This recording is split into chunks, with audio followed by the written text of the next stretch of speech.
नमस्कार दोस्तों, इस वक्त की तमाम बेहद बड़ी खबरें आप लोगों के लिए लेकर के आए हैं दोस्तों, जहां पर एक एक करके चलेंगे। सभी बड़ी अपडेट्स आप तक आगे इसी वीडियो में पहुंचाएंगे।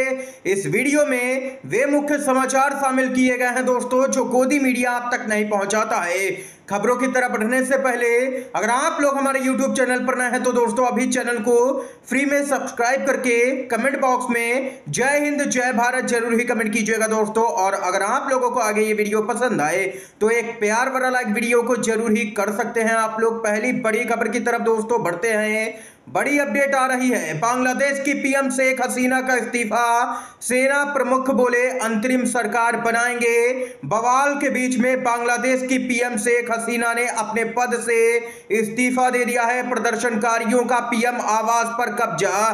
बांग्लादेश में आज अचानक से तख्ता पलट हो गया है। शेख हसीना देश छोड़ करके दिल्ली के लिए रवाना हो गई हैं, दिल्ली पहुंच रही हैं। आर्मी बोली अंतरिम सरकार बनाएंगे। आप लोगों को दोस्तों बताते चले कि बांग्लादेश में अब सेना का राज हो गया है। बांग्लादेश में भारी हिंसा के बाद में तख्ता पलट देखने को मिला है। शेख हसीना ने पीएम पद से इस्तीफा दिया और वहीं आर्मी चीफ ने शेख हसीना को दिया था इस्तीफे का अल्टीमेटम। बहन के साथ यहां पर देश छोड़ करके प्रधानमंत्री जो पूर्व हैं शेख हसीना, वे यहां पर दिल्ली के लिए रवाना हो गई हैं इस्तीफा देकर के। ढाका में प्रधानमंत्री आवास में प्रदर्शनकारी घुसे दोस्तों, ये अपडेट सामने निकल के आई। यहां पर जो जानकारी आ रही है उसके अनुसार दोस्तों बताते चले कि बांग्लादेश में भारी हिंसा, सड़क पर उतरे हैं करीबन 5 लाख लोग। 300 से भी ज्यादा लोगों की अब तक मौत की खबर आ रही है। 5 लाख लोगों ने सड़क पे उतर करके तख्ता पलट कर दिया है दोस्तों बांग्लादेश से।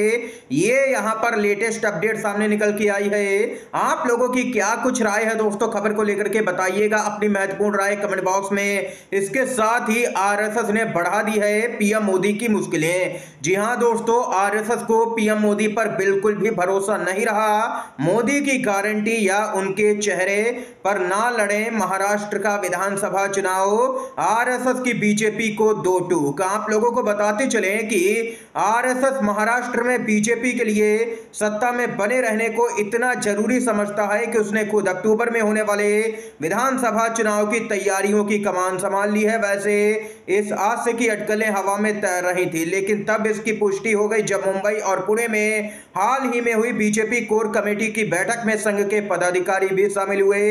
इन बैठकों से पहले बीजेपी नेता और राज्य के उप मुख्यमंत्री देवेंद्र फडणवीस की नागपुर स्थित मुख्यालय में संघ के वरिष्ठ पदाधिकारियों के साथ में गुपचुप बैठक भी हुई थी। दोस्तों आप लोगों को बताते चले, बीजेपी के एक नेता ने बताया कि संघ महसूस करता है कि महाराष्ट्र में पार्टी के लिए सत्ता में आना कितना जरूरी है। चूंकि महाराष्ट्र एक बड़ा राज्य है और मुंबई देश की आर्थिक राजधानी है, राज्य की सत्ता बड़ी अहमियत रखती है।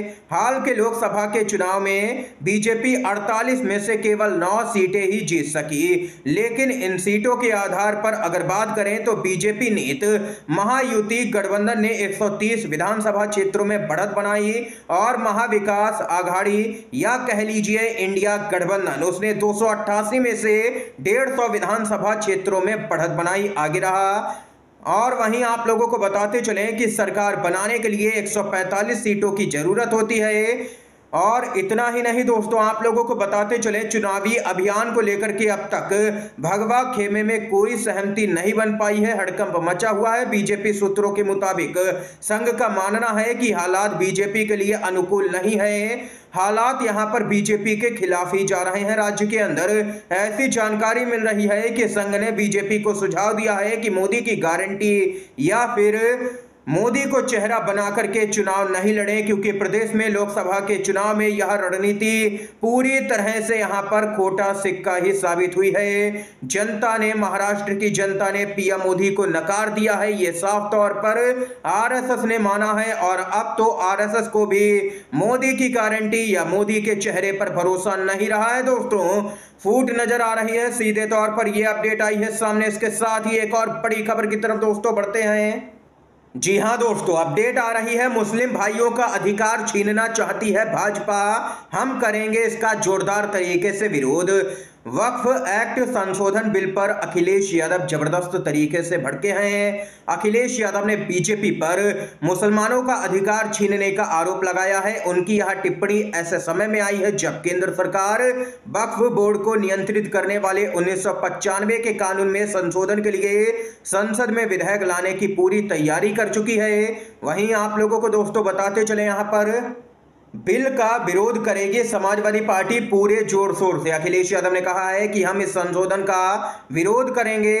आगे अखिलेश यादव ने कहा है कि बीजेपी का काम सिर्फ हिंदू और मुसलमानों को बांटने का है। वह सिर्फ मुस्लिम भाइयों के अधिकार छीनना चाहती है और कुछ भी नहीं। यही वजह है कि बीजेपी इस पर काम भी कर रही है कि कैसे मुसलमानों को संविधान से दिए गए अधिकारों को छीन लिया जाए। सपा के मुखिया जबरदस्त तरीके से भड़के हैं भाजपा पर इस पूरे मामले को लेकर के।